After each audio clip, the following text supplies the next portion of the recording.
Impact academy के online platform पे आप सभी का स्वागत है। हमारी जो सीरीज चल रही थी एक्सरसाइज की, ये हमारा उसमें नेक्स्ट वीडियो है। ठीक है, तो उम्मीद करता हूँ आपने पीछे की एक्सरसाइजेज को प्रैक्टिस कर लिया होगा और पूरी थ्योरी को पढ़ लिया होगा। आगे के क्वेश्चंस हम देखते हैं। आज का जो हमारा टॉपिक रहेगा वो रहेगा नेटवर्क से संबंधित है। ठीक है, उससे संबंधित ये सवाल रहेंगे आपके सारे के सारे नेटवर्क से। देखिए पहला क्वेश्चन क्या है। एक कनेक्शन रहित अविश्वस्त परिवहन प्रोटोकॉल है। ठीक है, यहाँ पे देखो आपको वर्डिंग पे ध्यान देना है। क्या लिखा हुआ है? कनेक्शन रहित।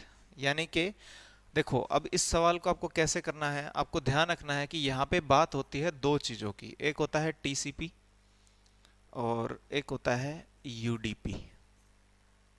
ठीक है, टीसीपी होता है ट्रांसमिशन कंट्रोल प्रोटोकॉल। एक बार थोड़ा कर लेते हैं, इससे क्या होगा कि आप इस तरह के कोई भी सवाल आएंगे तो उनको कर पाओगे। Transmission control protocol. ठीक है, और यूडीपी होता है यूजर डाटाग्राम प्रोटोकॉल।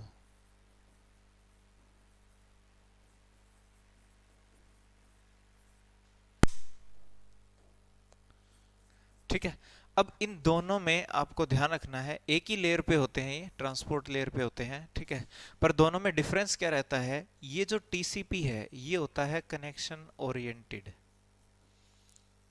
ठीक है, जैसे इसमें क्या लिखा हुआ कनेक्शन रहित, तो इसमें कनेक्शन सहित होता है, रहित नहीं होता। ठीक है, कनेक्शन ओरिएंटेड यानी कनेक्शन सहित। और ये होता है कनेक्शन लेस यानी कनेक्शन रहित। ठीक है, अब यहां से तो हमें हमारा जवाब मिल ही गया कि भाई कनेक्शन लेस कौन सा है? यूडीपी। ठीक है, यूजर डायग्राम नहीं, डाटाग्राम है। ठीक है, यूजर डाटाग्राम। अच्छा, अब और भी क्या पूछ सकते हैं इससे? अब ये भी कह सकते हैं कि कनेक्शन ओरिएंटेड है, कनेक्शन लेस इनमें से कौन सा है? तो ये ध्यान रखना आपको, टीसीपी है वो कनेक्शन ओरिएंटेड है और ये कनेक्शन लेस है। कनेक्शन ये सहित है, ये रहित है। इसके अलावा ये भी पूछ सकते हैं कि ऐसा कौन सा है जिसमें फीडबैक जरूरी होता है। ठीक है, इसमें फीडबैक की कोई जरूरत नहीं होती। यानी कि टीसीपी में फीडबैक जरूरी है, यूडीपी में फीडबैक जरूरी नहीं है। एक इसको बोलते हैं इन ऑर्डर यानी प्रॉपर सीक्वेंस में सब कुछ। ठीक है, और इसको बोलते हैं आउट ऑर्डर यानी कि कोई सीक्वेंस नहीं होता। डाटा भेजा किसी सीक्वेंस में है और पहुंचा किसी और सीक्वेंस में भी हो सकता है। ठीक है, तो ये चीज़ है, ये आप इसके बारे में ज़रूर ध्यान रखिएगा। ठीक है, और चाहे टीसीपी हो यूडीपी हो, ये किस लेयर पे होते हैं? अगर आपसे पूछे 7 लेयर होती है नेटवर्क की, तो उनमें ये ट्रांसपोर्ट लेयर पे होते हैं। ठीक है, ट्रांसपोर्ट लेयर पे ये होते हैं। ठीक है, और यहां पे डाटा को सेगमेंट कहा जाता है, ये भी आप जरूर ध्यान रखिएगा। यानी इस लेयर पे क्या बोला जाता है? सेगमेंट। तो इन लेयरों के बारे में जो है हम हमारी थ्योरी की जो हमारी क्लास थी नेटवर्क की, उसमें हमने पूरा डिटेल में पढ़ा है। अगर आपने वो मिस कर दिया है या ध्यान नहीं है, आपने स्किप कर दिया, तो आप पीछे जाकर आप उस वीडियो को जरूर देखिएगा जिसमें इन लेयरों के बारे में पूरा बताया गया है। टोटल 7 लेयर है। ट्रांसपोर्ट लेयर, इसकी जो अपना ओएसआई मॉडल होता है, इसमें 7 लेयर होते हैं। सारे की सारी लेयर के बारे में बताया है, तो वहाँ पे ये भी सब बताया गया है। ठीक है, तो यहाँ पे क्या रहेगा हमारा? यूडीपी कनेक्शन रहित, और होता कनेक्शन सहित फिर हो जाता हमारा टीसीपी आईपी। ठीक है, आगे कंप्यूटर डैश में दो या अधिक कंप्यूटर व अन्य डिवाइस होते हैं जो डाटा और प्रोग्राम शेयर करते हैं। ठीक है, क्या कह रहा है कि कंप्यूटर के किस चीज में दो या दो से अधिक कंप्यूटर या डिवाइस होते हैं? ठीक है, कंप्यूटर या डिवाइस, तो वो किस में होते हैं? नेटवर्क में। ठीक है, अब यहाँ पे एक चीज जरूर ध्यान रखिएगा कि जैसे ये एक कंप्यूटर है, इसको दूसरे किसी कंप्यूटर से कनेक्ट कर दिया, ये भी एक नेटवर्क है। लेकिन अगर किसी एक कंप्यूटर को हमने जैसे प्रिंटर से कनेक्ट कर दिया, ठीक है, या स्पीकर से कनेक्ट कर दिया, ये एक डिवाइस है जो कि कनेक्ट है इस कंप्यूटर से, तो ये भी एक नेटवर्क है। यानी कि ऐसी डिवाइस जो डाटा ट्रांसफर कर सकती है आपस में, जैसे ये कंप्यूटर इस प्रिंटर को डाटा भेज सकता है, प्रिंटर कंप्यूटर को डाटा भेज सकता है अगर इसमें स्कैनर लगा हुआ है। तो कंप्यूटर इस स्पीकर को डाटा भेज सकता है, यानी कि ये दोनों ऐसी डिवाइस है, ये डाटा ले सकती है, ये भेज सकता है।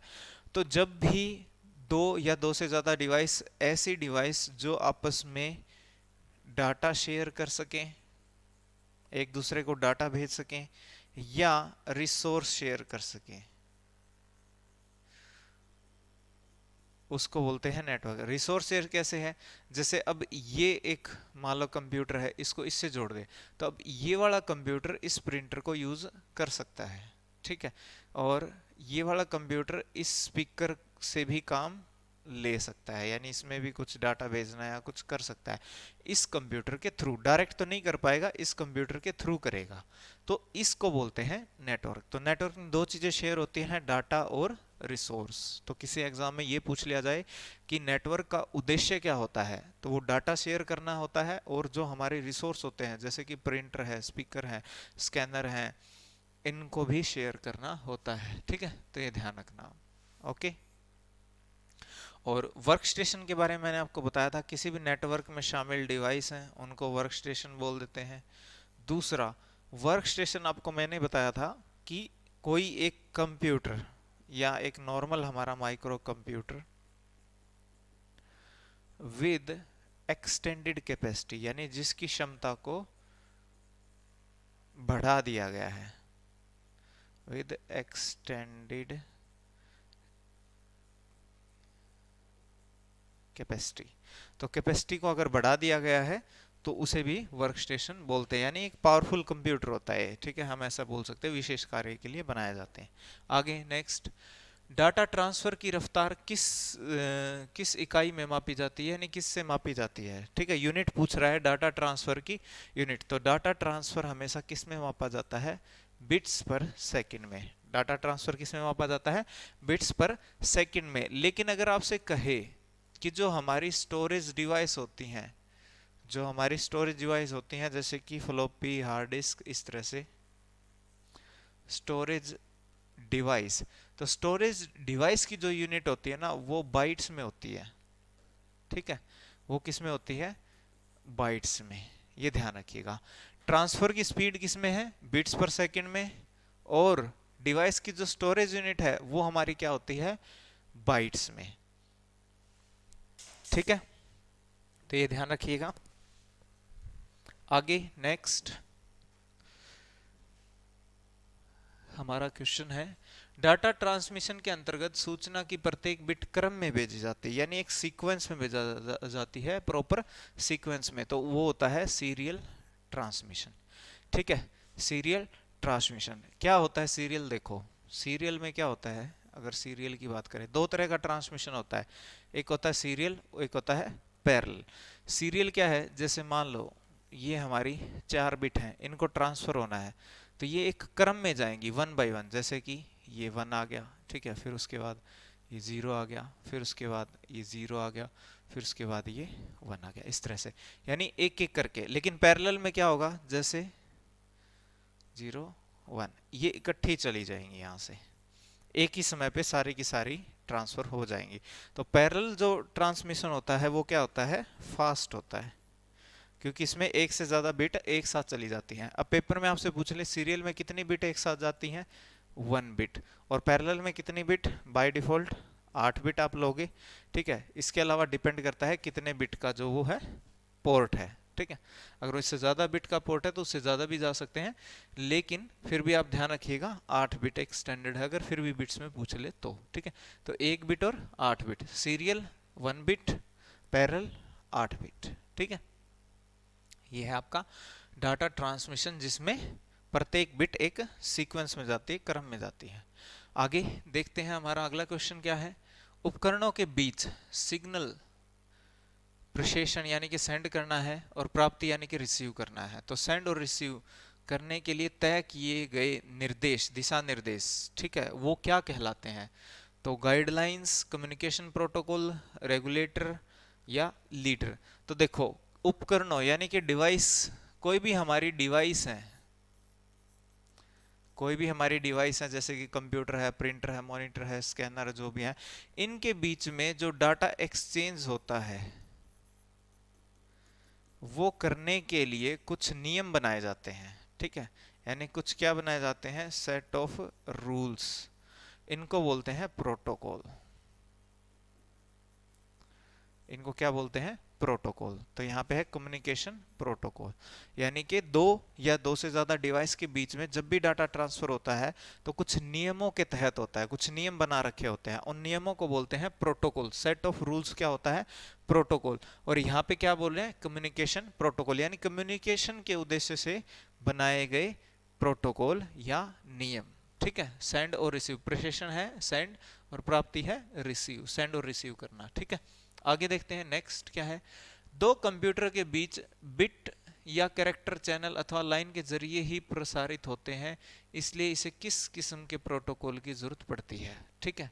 अब यहाँ पे देखो जिक्र क्या आ गया, लाइन का जिक्र आ गया, चैनल का, लाइन का जिक्र आ गया। तो ये होते हैं हमारे लिंक लेवल प्रोटोकॉल, ठीक है। तो लाइन का जिक्र आते ही आप समझना किसकी बात हो रही है, लिंक प्रोटोकॉल की। लिंक लेवल प्रोटोकॉल की दो तरह के लिंक लेवल होते हैं, DHCP और HDLC, ठीक है। DHCP क्या होता है, DHCP होता है डायनेमिक होस्ट कंट्रोल प्रोटोकॉल। ये आईपी एड्रेस असाइन करने के लिए होता है, डायनेमिक होस्ट कंट्रोल प्रोटोकॉल। और एक होता है HDLC, हाई लेवल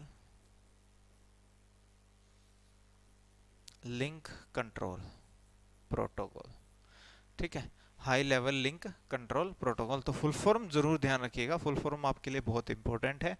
अगर आपसे पूछ ले किसी भी चैनल स्तर पे या लाइन स्तर पे जो कम्युनिकेशन के प्रोटोकॉल होते हैं उन्हें क्या कहते हैं, लिंक लेवल प्रोटोकॉल, ठीक है। आगे नेक्स्ट, लिंक लेवल प्रोटोकॉल में इनके जो प्रकार हैं वो बताइए। तो अभी अभी हमने बात करी कौन से होते हैं link level, DHCP dynamic host control protocol और HDLC high level data link protocol, ठीक है। आगे, किस पद्धति में किस पद्धति में कम्युनिकेशन चैनल एक दिशा में प्रयुक्त होता है, यानी सिंगल डायरेक्शन होता है, सिर्फ एक ही दिशा में डाटा ट्रांसफर होगा। यानी कि अगर ये कंप्यूटर है, ये मान लो दूसरा कंप्यूटर है, तो डाटा सिर्फ एक ही दिशा में होगा, एक ही डायरेक्शन में होगा, वन डायरेक्शन होगा, सिर्फ इधर ही जाएगा, एक ही तरफ। इसको हम उदाहरण के तौर पे देख सकते हैं, जैसे कि टीवी है, एफएम है, रेडियो है, टीवी एफएम ब्रॉडकास्टिंग, ये हमारा हो सकता है, क्योंकि इनमें क्या होता है, एक तरफा ही कम्युनिकेशन होता है, ठीक है। टीवी एफएम ब्रॉडकास्टिंग ये सब, तो ये क्या होता है हमारा, सिंप्लेक्स। अगर एक ही दिशा में हो तो सिंप्लेक्स। अगर आपसे कहें कीबोर्ड, कीबोर्ड माउस ये जो है, तो इनमें भी डाटा किस दिशा में होता है, सिर्फ एक ही दिशा में ट्रांसफर होता है, क्योंकि ये सारी सारी इनपुट डिवाइस जो होती हैं कंप्यूटर की, वो कंप्यूटर में डाटा इनपुट करती हैं, यानी कंप्यूटर से वो कुछ नहीं लेती, वो कंप्यूटर में ही डाटा भेजती हैं। तो वो भी किस में आ जाती हैं, सिंप्लेक्स में, ये ध्यान रखिएगा, ठीक है। वन वे डायरेक्शन, अगर सिर्फ एक ही दिशा में डाटा जा रहा है तो वो है सिंप्लेक्स। तो ये हो गया आपका, ठीक है। आगे देखते हैं नेक्स्ट, किस पद्धति में कम्युनिकेशन चैनल दोनों दिशाओं में होता है मगर एक समय पर एक ही दिशा में। देखिए पहला क्वेश्चन जो था वो क्या था, सिर्फ एक ही डायरेक्शन में। अब यहाँ पे क्या कह रहा है कि दो आपके कंप्यूटर हैं, दोनों आपस में ट्रांसफर कर सकते हैं लेकिन इकट्ठा नहीं कर सकते, यानी या तो ये वाला कंप्यूटर इसको भेज रहा होगा या ये कंप्यूटर इसको भेज रहा होगा, लेकिन एक समय पर एक ही तरफ होगा, दोनों तरफ नहीं होगा, तो उसको बोलते हैं हाफ डुप्लेक्स, ठीक है। सिंप्लेक्स में एक तरफ था, हाफ डुप्लेक्स में दोनों तरफ लेकिन एक समय पर एक ही साइड। अच्छा एग्जाम्पल की अगर बात करें यहाँ पे, तो एग्जाम्पल में आप ध्यान रखना, वॉकी टॉकी, इसमें ऐसा होता है, ठीक है, इसमें ऐसा होता है, एक ही दिशा में होता है ट्रांसफर एक समय पर, वैसे दोनों साइड होता है, ठीक है। किस पद्धति में कम्युनिकेशन चैनल दोनों दिशाओं में होता है और एक ही समय पर होता है, ये ऐसा ही कह रहा है, ठीक है। तो वो किस में होता है, फुल डुप्लेक्स में। जैसे कि हमारा टेलीफोन है, मोबाइल है, ये किस में आ जाते हैं हमारे, फुल डुप्लेक्स में। या फिर इंटरनेट अगर आपसे पूछ ले, इंटरनेट भी किस में है? फुल डुप्लेक्स में। क्यों? क्योंकि हम अपलोड और डाउनलोड एक साथ कर सकते हैं। टेलीफोन पे हम बोल रहे हैं हम कुछ भी तो, और सामने से कोई कुछ बोल रहा है तो हम एक साथ भी बोल सकते हैं, तो डाटा ट्रांसफर होगा उस केस में, दोनों की आवाज़ आएगी और जाएगी एक ही साथ, एक ही चैनल से। ठीक है, तो ये ध्यान रखना आप। तो डाउनलोड और अपलोड भी एक साथ हो सकता है, इसलिए इंटरनेट भी किसका उदाहरण है? फुल डुप्लेक्स का। अगला क्वेश्चन क्या कहता है कि टेलीफोन जो है वो किस संचार पद्धति का जो है पर काम करता है? तो ये भी किस पर काम करता है? फुल डुप्लेक्स पर। ये किस पे काम करता है? फुल डुप्लेक्स पे, क्योंकि अभी हमने इस पे बात करी है कि टेलीफोन जो है वो किस पे काम करता है? फुल डुप्लेक्स पे, दोनों साइड डाटा ट्रांसफर होता है एक ही समय पर। ठीक है, अगला क्वेश्चन देखते हैं। डब्ल्यू लैन का फुल फॉर्म क्या है? यहाँ पे फुल फॉर्म पूछा है। वैसे अगर कंफ्यूज मत हो जाना, कहीं आप कंफ्यूज हो जाओ, वैन अलग होता है और डब्ल्यू लैन अलग है। ठीक है, वैन होता है wide area network, wide area network. ठीक है, लेकिन डब्ल्यू लैन क्या होता है? Wireless local area network. ये होता है वायरलेस लोकल एरिया नेटवर्क, यानी कि ये है तो क्या? Local area network. पर लोकल एरिया नेटवर्क हमारा दो तरह का होता है, एक होता है वायर्ड और एक होता है वायरलेस। ठीक है, जो वायर्ड होता है उसे हम कई बार स्टैंडर्ड यूज करते हैं, ज़्यादातर हम ईथरनेट ही यूज करते हैं, तो उसको बोलते हैं ईथरनेट लैन। ठीक है, ईथरनेट लैन।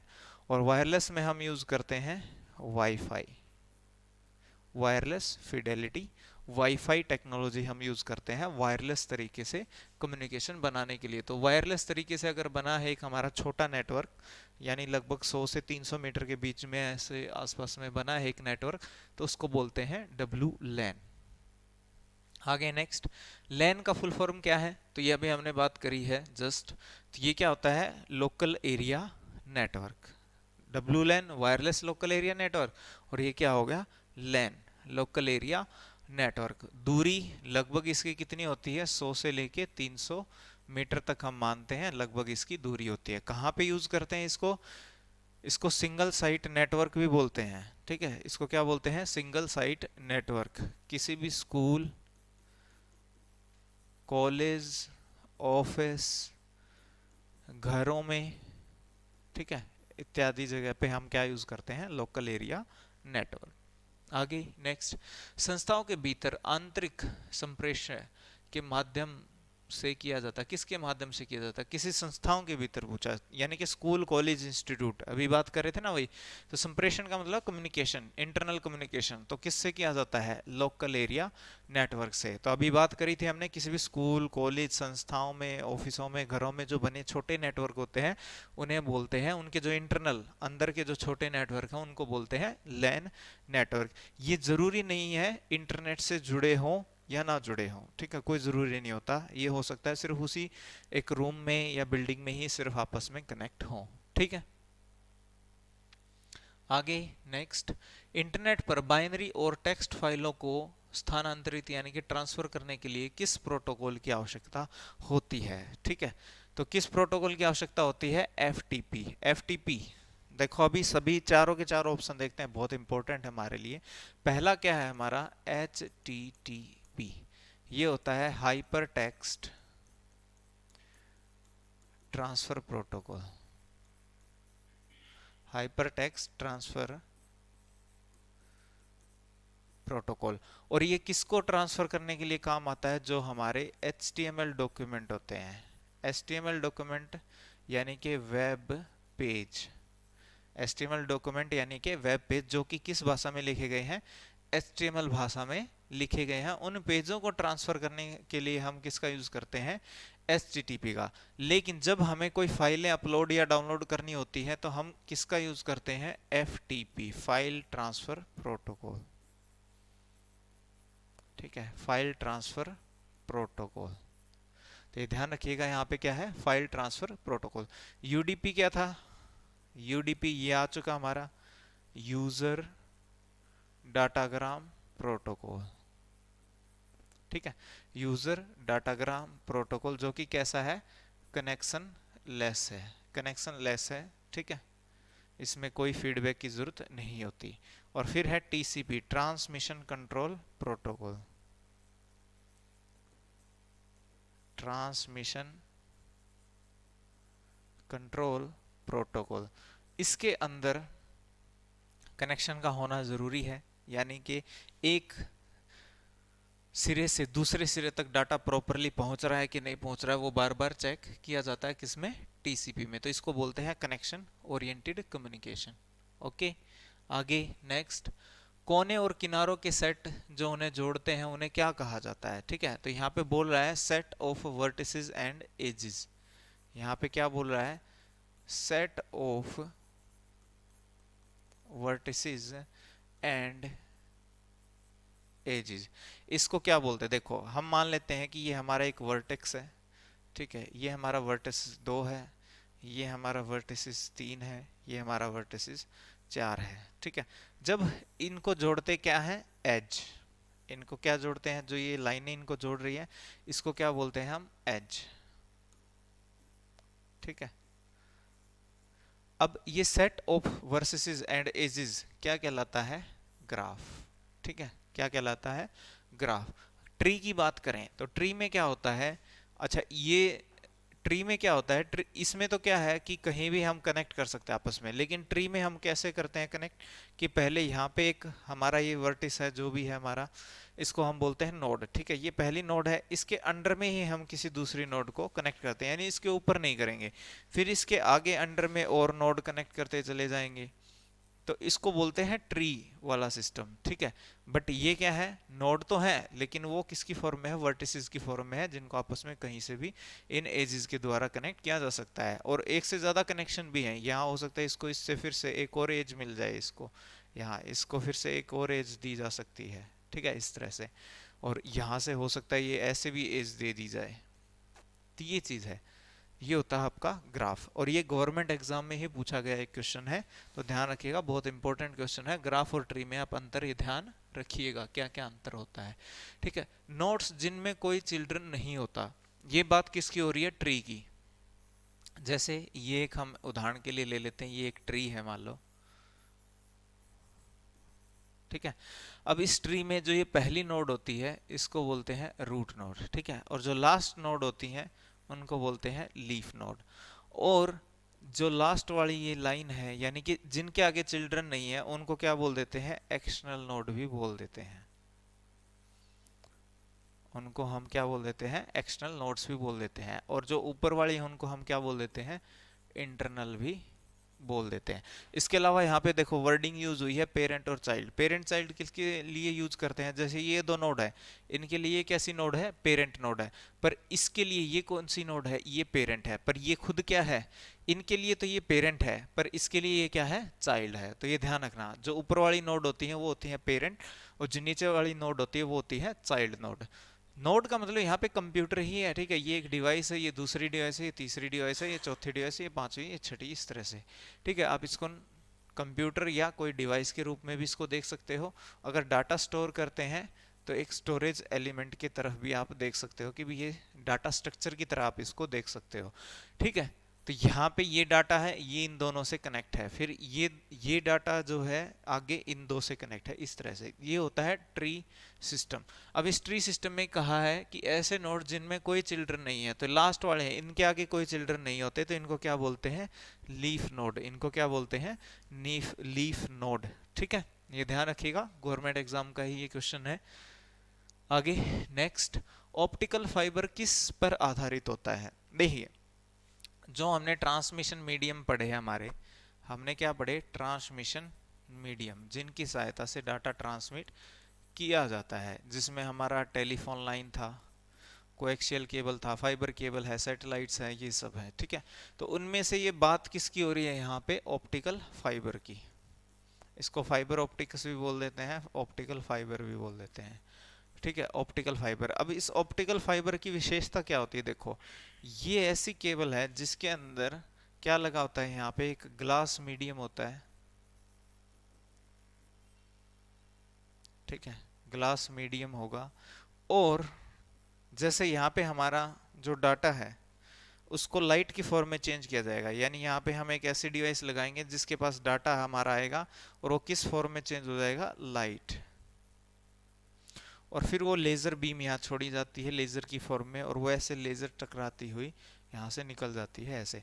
और जब वो दूसरे सिरे पर हमें वो लाइट मिल जाती है तो यहाँ पे हम एक और डिवाइस लगाते हैं जो इस लाइट को किस में बदल देती है, वापसी से डाटा में, यानी हमारे करंट की फॉर्म में है उसमें बदल देती है। तो यानी यहाँ से देखो करंट था, करंट से क्या बन गया, लाइट, और यहाँ से लाइट की फॉर्म में ट्रेवल किया इसने, और फिर यहाँ पे क्या बन गया, ये वापसी से करंट की फॉर्म में। तो ये ऑप्टिकल फाइबर में होता है। अब जो ये रिफ्लेक्शन हो रहा है, जो ये रिफ्लेक्शन हो रहा है इसको बोलते हैं कुल आंतरिक परिवर्तन, यानी कि टोटल इंटरनल रिफ्लेक्शन। ये भी एक गवर्नमेंट एग्जाम में आया है तो बहुत ज़रूरी है, आप ध्यान रखिएगा इस चीज़ को कि इसे क्या बोलते हैं, टोटल इंटरनल रिफ्लेक्शन। ठीक है, तो ये किसके केस में होता है, फाइबर के केबल में होता है।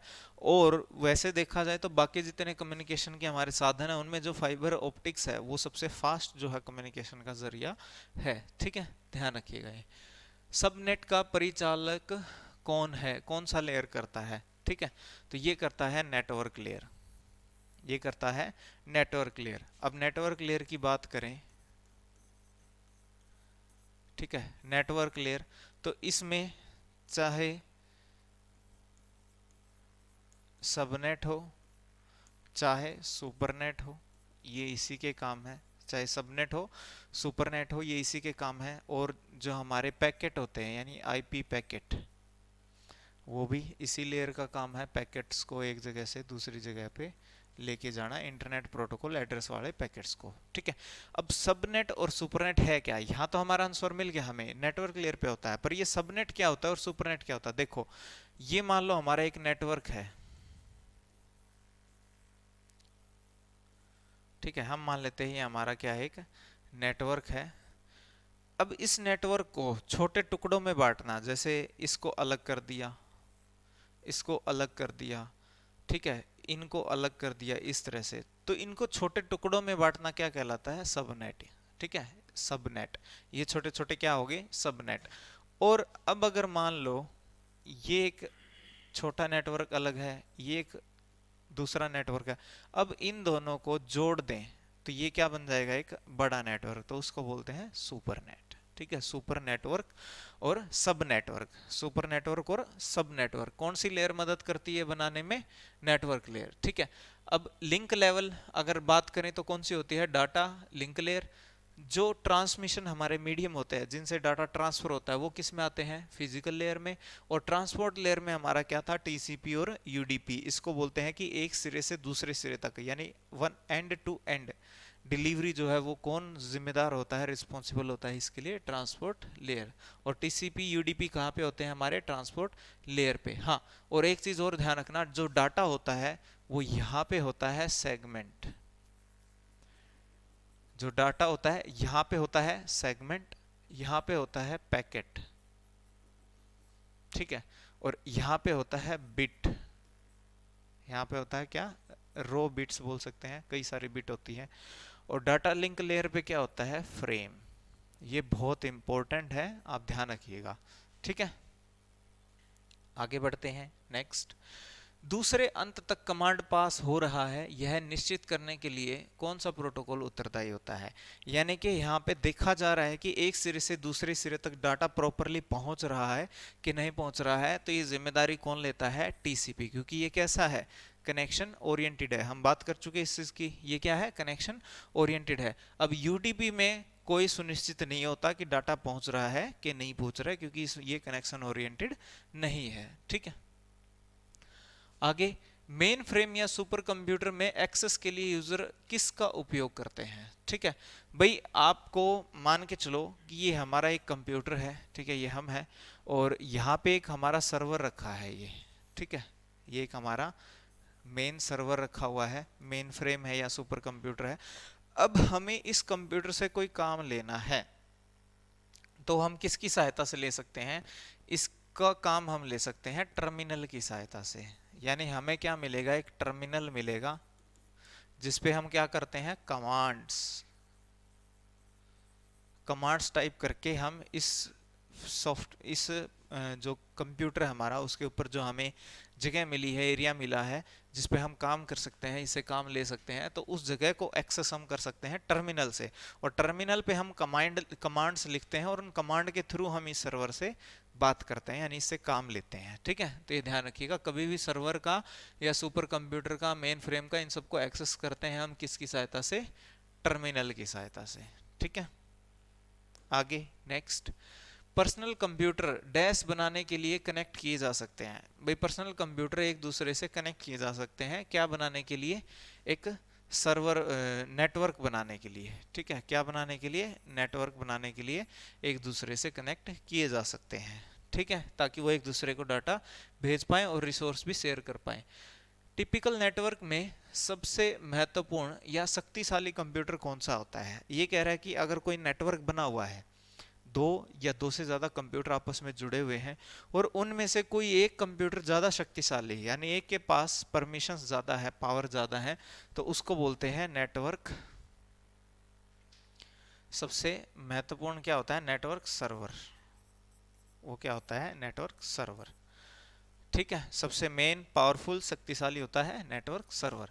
बड़े पैमाने पर भौगोलिक क्षेत्र पर फैले हुए ऑफिस, लैन एक कॉर्पोरेट के डैश के उपयोग से कनेक्ट किए जा सकते हैं। तो बड़े, अगर देखो बड़े पैमाने पर आ जाए ना, बड़े पैमाने पर भौगोलिक क्षेत्र है, तो वो क्या होता है? वैन, wireless area, wide area network, wide area network. तो छोटे छोटे जो लैन हमारे कॉर्पोरेट ऑफिस में बने हुए हैं, उनको हम बड़े स्तर पर अगर हमें उसे जोड़ना है तो उसे बोलेंगे वैन, वाइड एरिया नेटवर्क। ठीक है, आगे, निम्नलिखित में से कौन सा एक छोटा सिंगल साइट नेटवर्क है? तो इसकी हम बात कर चुके हैं। सिंगल साइट नेटवर्क हम किसको बोलते हैं?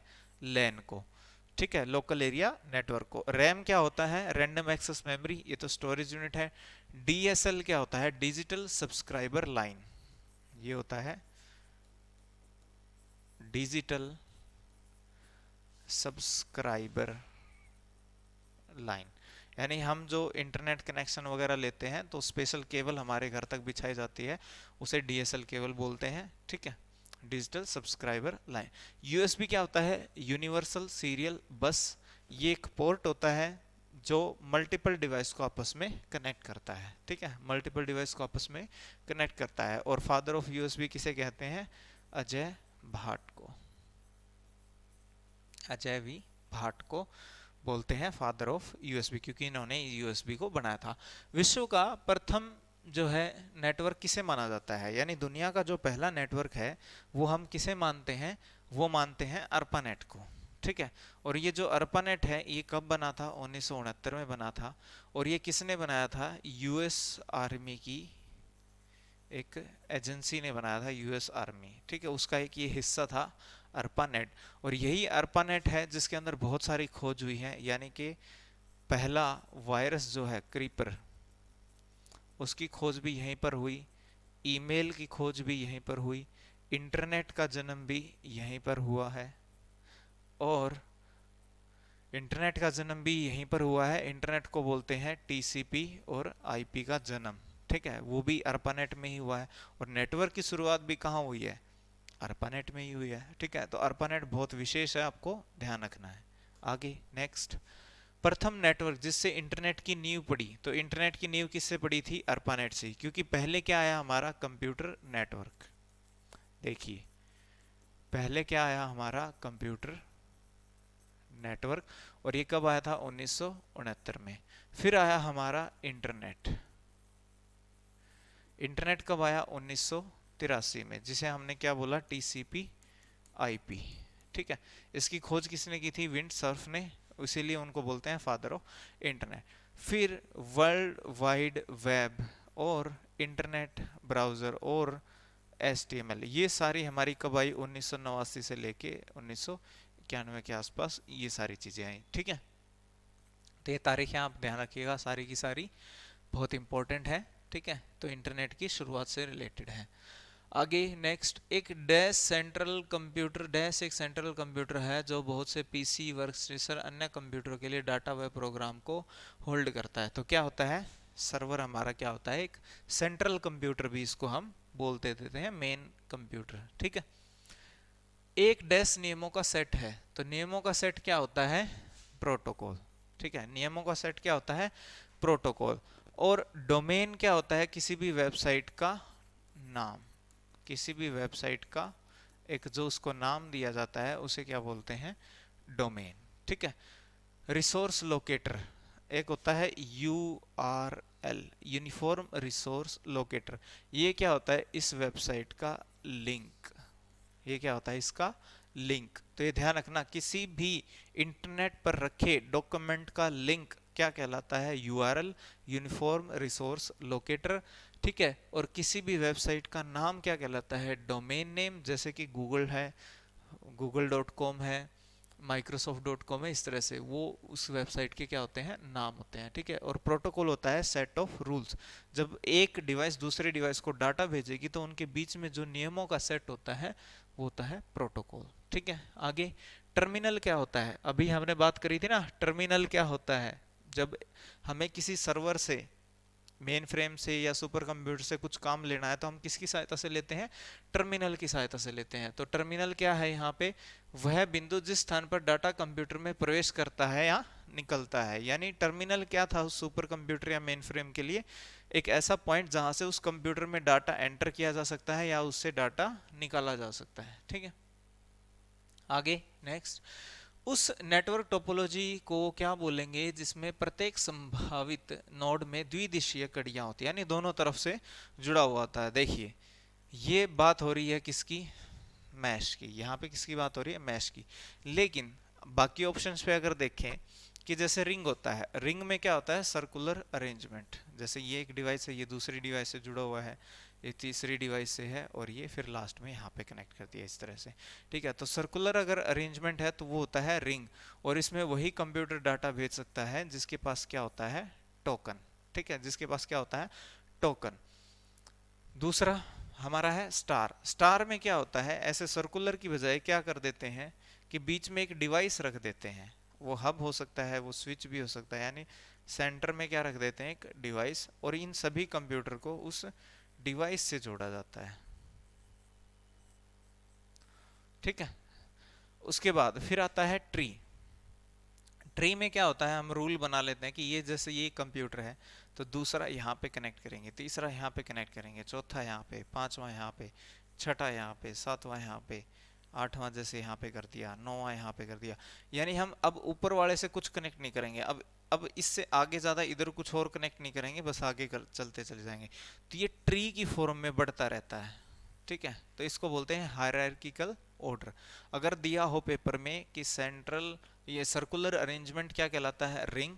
द्विदिशीय कड़ियों वाला क्या होता है? मैश। मैश में क्या होता है? सारे आपस में कनेक्ट होते हैं दोनों दिशाओं में, यानी सारे के सारे आपस में कनेक्ट, ऐसे सभी एक दूसरे से कनेक्ट होते हैं। ठीक है। ट्री के अंदर होगा हायरार्किकल ऑर्डर। ठीक है। इसमें सारे इस तरह से होंगे। स्टार का मैंने आपको बता ही दिया। स्टार में क्या होगा? सेंटर में एक डिवाइस होगी और उससे सारे जुड़े होंगे। अगर पूछ लिया जाए हाइब्रिड क्या होता है? जब इन दो या दो से ज्यादा टोपोलॉजी को हम मिक्सचर कर देते हैं, इनको मिक्सअप कर देते हैं, तो वो बन जाती है हमारी हाइब्रिड। ठीक है, उसे बोलते हैं हाइब्रिड टोपोलॉजी।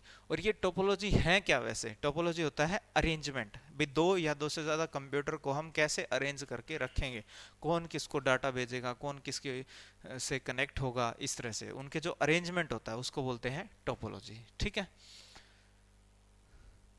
तो ये थे हमारे जो नेटवर्क से रिलेटेड थे क्वेश्चंस, उससे रिलेटेड एक्सरसाइज हमने कर ली। इंपॉर्टेंट क्वेश्चंस हमने किए और उनसे जुड़ी हुई बातें भी देखी। जो इंपॉर्टेंट चीज़ें हैं जो आपको ध्यान रखनी है वो भी हमने डिस्कस करी। तो थ्योरी को आप पढ़िएगा अच्छे से, फिर ये एक्सरसाइज भी करिएगा। अगर आपको इसमें कोई डिफिकल्टी महसूस हो रही है तो आप थ्योरी को जरूर अच्छे से पढ़िएगा, क्योंकि उसी से ही ये एक्सरसाइज बनी है।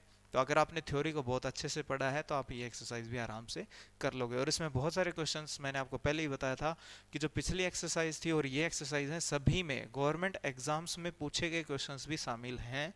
तो ये आपके लिए बहुत इंपॉर्टेंट क्वेश्चंस हैं, तो आप इनको प्रैक्टिस करिएगा।